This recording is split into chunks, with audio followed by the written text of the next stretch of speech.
Welcome to the Financial Liberty Podcast. Until you wake up from the American dream, financial uncertainty will be your American reality.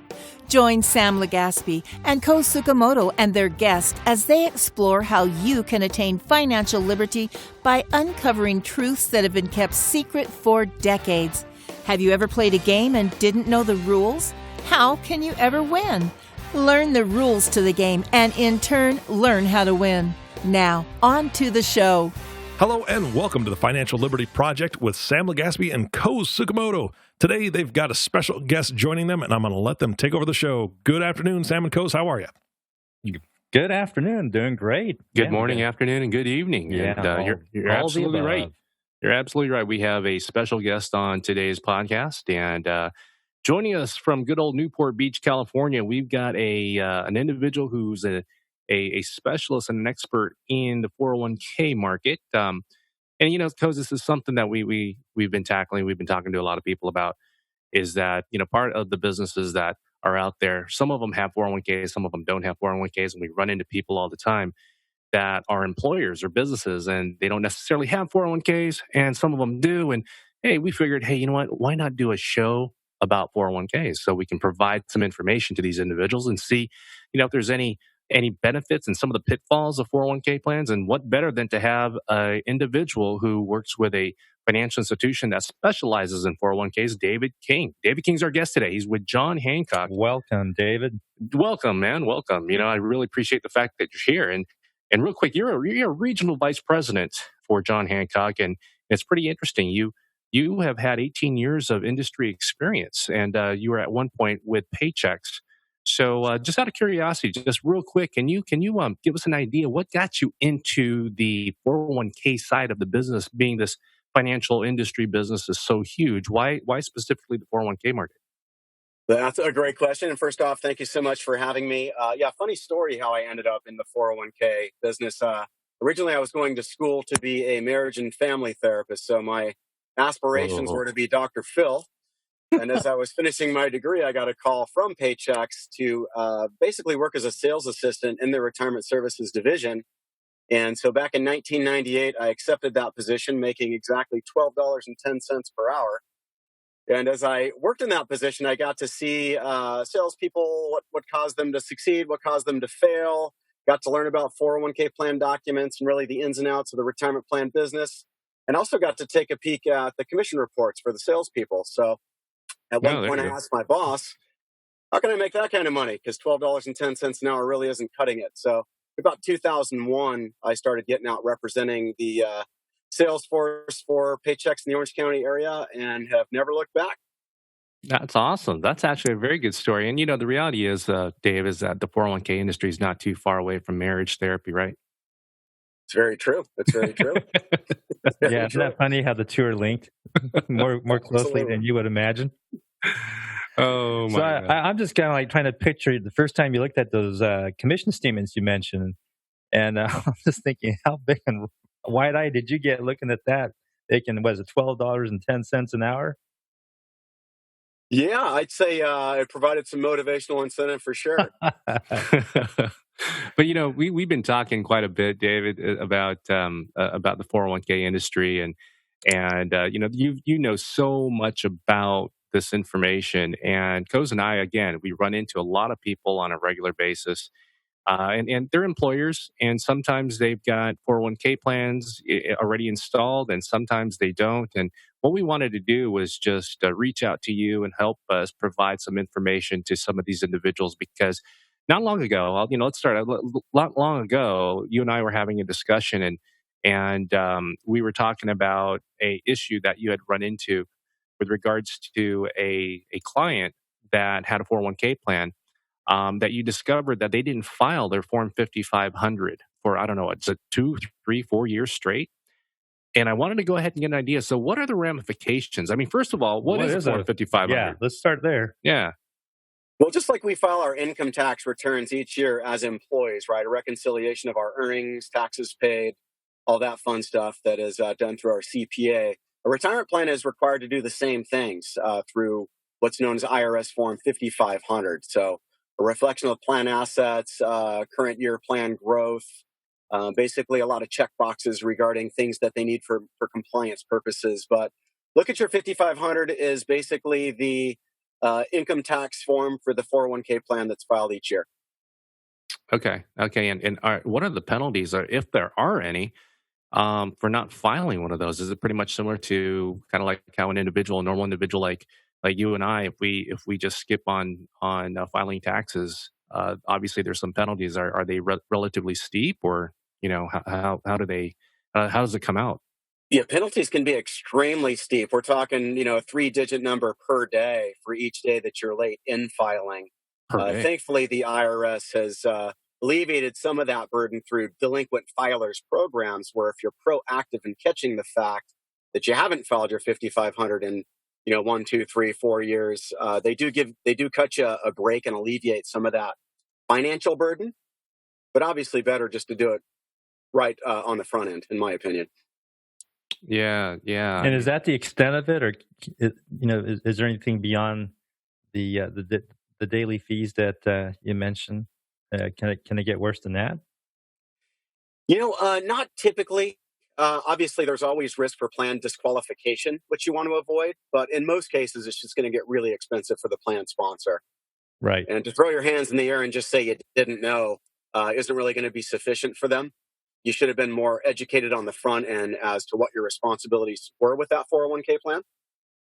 Okay. And then when you say the word sponsor, that typically means the employer of that business that has the 401k plan. Is that correct? That's correct. Typically talking about the business owner. Right. So this is an important piece of information. If you're listening and you're a business owner, this is something that you want to make sure that you've got your T's crossed and I's dotted. That you're filing that form 5500 consistently every year. Right, right. And I'm assuming that a lot of people or a lot of businesses fall into this realm of not being able to file their Form 5500, just based on their ability to hire individuals to help with that particular area.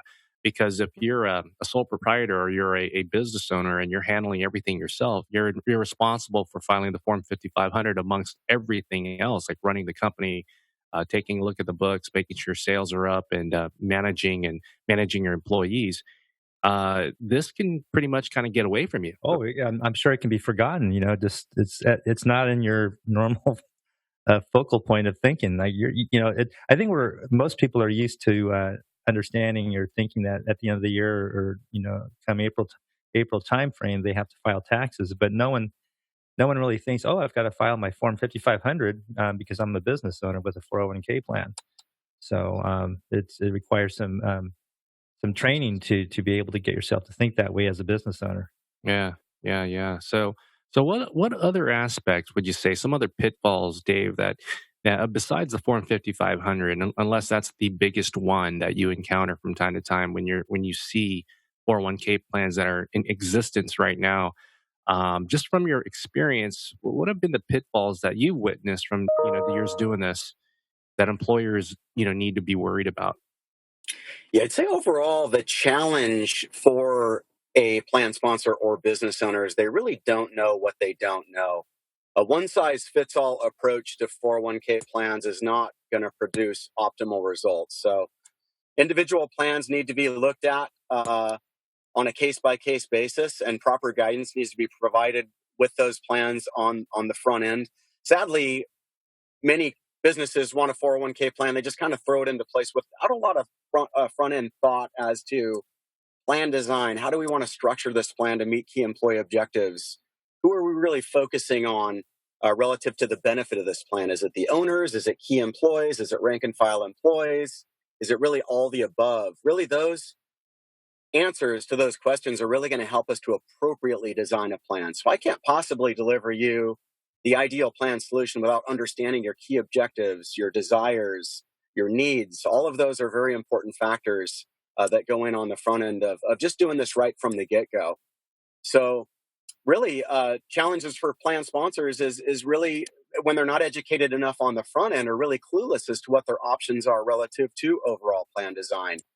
So we have issues with compliance testing. So there are discrimination laws in place. The IRS wants to make sure that business owners and highly compensated employees are not implementing plans for their own benefit while neglecting the rank and file. So discrimination testing rules are in place that limit you as either an owner or highly compensated employee. So you can only contribute a certain percentage above what rank and file employees are contributing. So I'm sure you have many listeners out there who are failing their compliance testing right now. It's called an average deferral percentage test. Whereas if I, as a highly compensated employee, defer more than 2% above the average of rank and file, that excess comes back to me as what's called a corrective distribution. Bad on two levels. Number one, I'm getting that money that I had saved in my retirement plan back. Number two, I now have to take that money that I got back as taxable income, which means I typically have to amend my tax return. So once again, what a rude awakening, for a business owner, highly compensated employee, when they get that surprise at the end of each year. And I would imagine that they have a certain amount of time to bring themselves back into compliance in that scenario. Yeah, that's correct. And they're brought back into compliance basically by having those excess contributions returned to participants who made the excess contribution. Okay, and then if you don't comply within the required time frame, then again you're going to be looking at potential penalties. Absolutely, or plan disqualification. Absolutely, we're dealing with a sophisticated IRS tax code here, so you want to make sure that you're always staying within the guidelines of government standards when it comes to operating your 401k plan. Gotcha. And of course, your company, John Hancock, provides a lot of those services that helps individuals stay compliant. And that's kind of one of the keys, right? Is that as a business owner, you want to focus on your business. And, of course, you also want to focus on your retirement and help your employees out when it comes to benefits, medical as well as retirement. But really, the key facet and the reason why you probably got into business is not to start a 401k plan, but is to go ahead and do what you wanted to do, which is grow your business with the specific service or value that you or product that you provide. And so the last thing you want to have happen is take a complicated product such as a 401k plan, a device like a 401k plan, and do it wrong from the beginning. And what's really interesting, Dave, is that you indicated in the very beginning that it's kind of like buying a car. You just can't walk into a parking lot and just kind of go in blindfolded and just, the very first piece of metal that you touch, you decide to buy. There's really a lot of thought that goes into it. And it really, a 401k plan needs to be designed really, based on what the goals are and the ideas and values are of the company owner or the people in charge of that business. And I think a lot of times, we run into individuals and from just speaking to some people, some small business owners or just business owners in general, they'll go ahead and just get one just because someone told them it's a good benefit for their employers, or I'm sorry, their employees, not necessarily going through the potential ramifications that they may have. Now, I'm not saying, again, we're looking at this and, it's a great value. Considering that we're no longer in this society where, corporate America is taking care of us through the form of pensions anymore. We have to go ahead and put aside some revenue or some savings on our own to make sure that our golden years are going to be taken care of. So a 401k plan, absolutely, in our opinion, is one of those areas that if you're looking to get employed somewhere, you want to make sure that they've got a good 401k plan and hopefully something where there's some matching involved. But again, going back to what you and I were, you had indicated earlier, is that it's not one of those just turnkey things that you can just walk into and say, "Oh, there it is. I'm going to go ahead and choose this thing right out of the box and press a button and let it go." Right? It's more complicated than that. That's absolutely correct. And as a business owner who's just trying to keep your doors open, focused on revenue generating functions, like you said, you don't typically have a lot of time to research and make intelligent decisions regarding your retirement plan. Typically, you trust the person who's sitting across from you. You're trusting them to guide you down the road and hoping that they're looking out for your best interest as they design this plan. But sadly, in a lot of cases, that's just not the way things turn out. Yeah. No, that's what we see a lot of. We hear often that one of the reasons that a business owner would want to have a 401k plan, besides the obvious that they would want to use it for themselves, but there's other benefits, right, where they can have a 401k in the business and to attract talent, that they can employ into their company or to keep the employees that they have more content and therefore, more likely to stay with the company.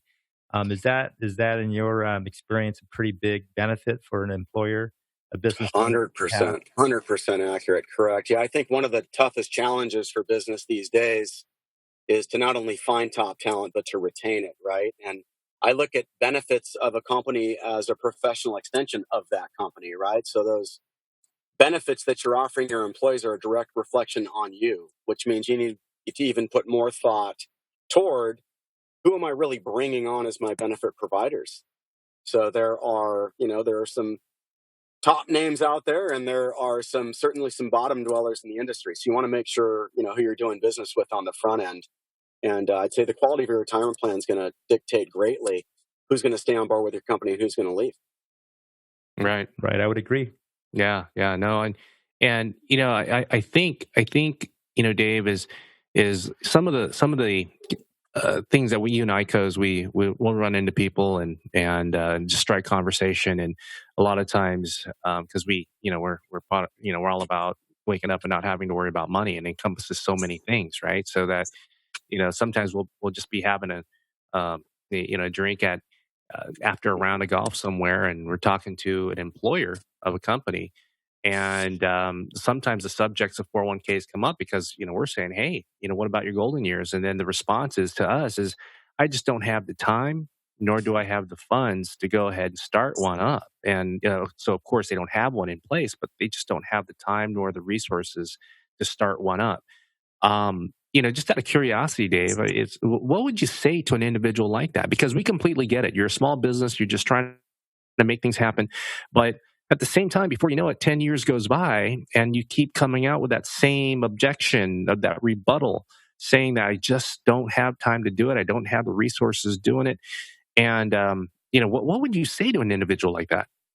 I'd say there are a lot of misconceptions out there regarding a retirement plan, right? Like it's time consuming, like it's administratively burdensome, like it's expensive, right? So really my comment to that sort of business owner is really there is a plan out there that will suit the needs of every business, regardless of financial situation, regardless of size, and regardless of industry. And those are business owners I especially like to sit down and speak with, just to clear up those misconceptions and help them understand clearly that they can in fact have a plan. And it's actually a very simple process if you're working with the right people. Yeah, yeah, yeah. Because we see that all the time. Because we'll run into some business owners, and they just don't have the time to do it. Not just that, but we run into people that say, "Hey, did you contribute to your IRA?" It's like, no, I just don't have time to do it. But interesting enough, we also have those stories of people that say they don't have anything, but then yet we find out for the past 20 years, money was taken out of their paychecks and put into a 401k plan, and they were in shock to see how much money they were able to get and grow, all these years later. And they actually would like to go back in time and say, had I known that this would happen, I would have put more. It's really almost the same thing, right? That's Right. important. That's important. Yeah. We also, Dave, run into cases where uh, an employer doesn't even understand that because he has a business and the government provides businesses, a structure with which they can use to create retirement plans for themselves and their employees. Many business owners are not even aware, not even a hint of awareness that these things exist to give businesses certain advantages that you couldn't get otherwise. To sock away money for retirement, they just operate for sometimes decades without having any realization of that. So, um, this is part of why we do our podcasts and get the word out. So, hopefully we can utilize these airways, if you want to call it that, to get the stuff out more and more. But what do you do to try to get more business owners to be aware that these resources are there, and so that they don't go 10, 20 years not realizing that? Yeah, I always say two things you can never recoup: lost tax dollars and lost compound interest. Right? I mean, whether we like it or not, money's going one way or another. Either we're keeping it or we're giving it to Uncle Sam. And we talk to businesses who are profitable, right? Uh, wouldn't you much rather share that profit with the employees who helped you get there and take the tax benefit of that, than to pay it out to Uncle Sam, right? So That's a good helping point. them to open their eyes up to the fact that, hey, not only is this a lucrative retirement vehicle, but it's also a strategic tax shelter vehicle that can, once again, help you retain more of those dollars that you're earning rather than pay them out in taxes. Yeah, that's a very interesting point. Yeah. Yeah, I never really thought about that because you're The right. IRS is now, if you are a business with 100 or fewer employees, they're actually offering a $1,500 tax credit for you just to put your plan in place. And that's typically going to reimburse your entire setup fee. So tax Wow. form 8881, who I hear very few people even talking about this, but it's money being left on the table if you don't take advantage of it. And how do they have to go through a process to qualify for that? I don't know what it's called, a credit or a Yeah. refund or. As long as you're fewer than 100 employees, there is a small business tax credit form. Once again, it's 8881. And your accountant will just fill that form out over the first 3 years of your retirement plan. And you get a bottom line $500 tax credit over the first 3 years, which will net you the whole $1,500. Wow, that's an excellent tool. I mean, basically, so 1,500 and form 8881. Correct.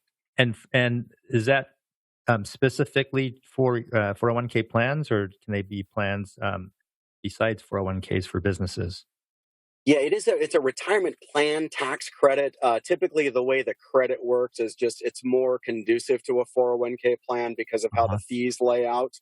Because it is the plan that typically will have some sort of startup fee and annual administrative fee. So certainly most applicable to 401k plans.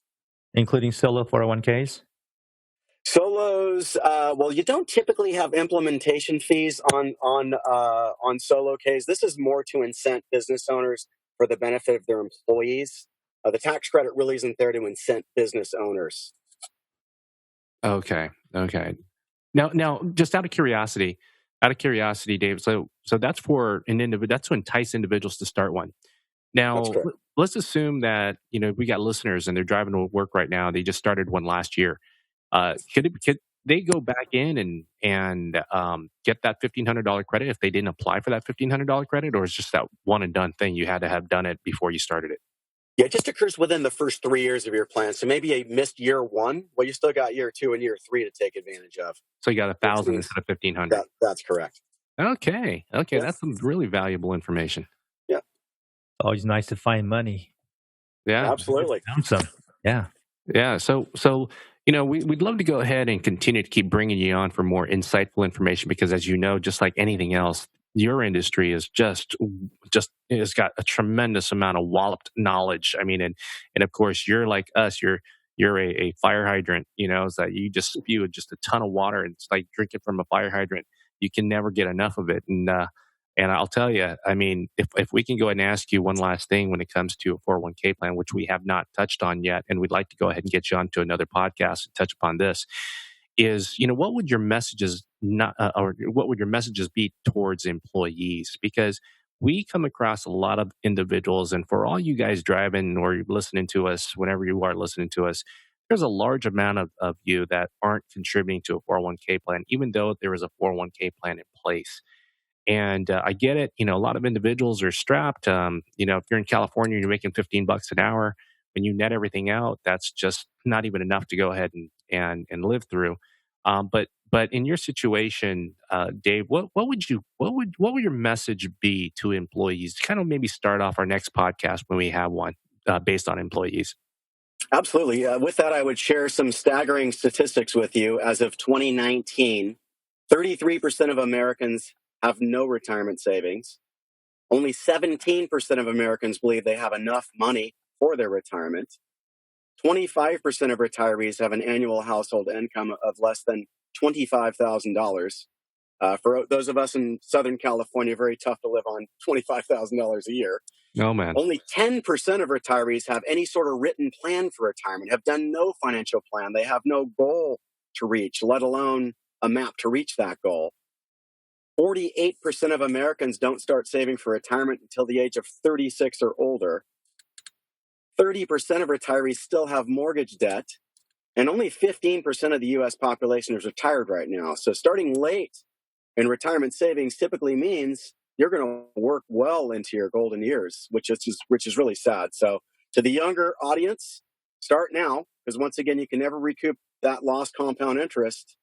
Obviously, for older savers, better late than never. And maybe the definition of retirement for the older saver is different. Maybe it's not that you're going to stop working someday, but maybe it's that you're going to cut your work week down, to 2 or 3 days. But in any case, you need to have a plan on the front end, and you need to stick to that plan. Absolutely, and that's the message that we've got. I mean, just it's interesting is that there's so many people that do that try to spread the word of and empower people when it comes to their money, and everyone just says it in a different way, but everyone's path is basically the same. We all want individuals to wake up and not have to worry about money. We're saying the same thing, just in a different manner.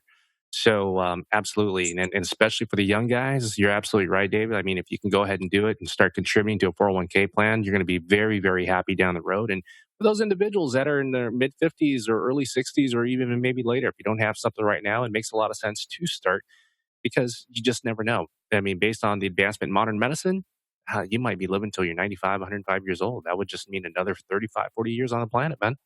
That's very correct. I'm trying to picture what you look like at 135, Sam. Hey, you know what? They have apps that'll show you that now. Yeah. Long and strong, baby. Be like sushi. All right. Well, hey, thanks a lot, Dave, for this first round. And like I said, we'd love to go ahead and have you back on and get into some of the nitty gritty, because the one thing that we did not discuss, and I'm sure a lot of listeners would like to hear, are some of the types of 401k plans. I mean, there's the safe harbor 401k. There's other attachments to it, such as a profit sharing, and we also, talk about maybe defined benefits as well. So that's for another show. But meanwhile, from myself and from Koz, I mean, we really appreciate your time and having you come on out and share some of your knowledge with us and your expertise. And hopefully some of the listeners, you guys out there, will go ahead and rewind this podcast, especially if you're an employer, to try to find some little nuggets of information that you can go ahead and empower yourself on. Right. And I'll just add here, Sam, that if you guys, listeners, I say guys or gals, if you have any questions and want to inquire more, want to throw your questions our way, don't hesitate to give us a call at our number, 800-640-8105. Again, I'll repeat that. It's 800-640-8105. So, yeah. Well, Dave, thanks very much for coming on, and we'll look forward to doing the next podcast with you on the 401k world. Yeah. My pleasure. Thank you very much. Thanks, Dave. You take care, man. You too. All right, guys, this was fantastic. We love free money, finding free money. So, Dave, thank you so much again for being on the podcast. Sam and Koz, thanks for bringing them on. And, of course, thank you all for listening to the Financial Liberty Project podcast with Sam Legaspi and Koz Tsukamoto. If you have not subscribed to the podcast yet, please click the subscribe now button below. This way, when Sam and Koz come out with a new podcast, it'll show up directly on your listening device, which makes it much easier to share these podcasts with your friends and family and other people that like finding free money. Just think about that. Anyway, thanks again for listening today. For everyone at the Financial Liberty Project, this is Eric Johnson reminding you to live your best day every day. And we'll see you next time. It's that time again where the call of the open road makes its way. We hope good fortune finds you on your own personal road. And until next time, we thank you for listening to the Financial Liberty Podcast. Click the subscribe button below to be notified when new episodes become available.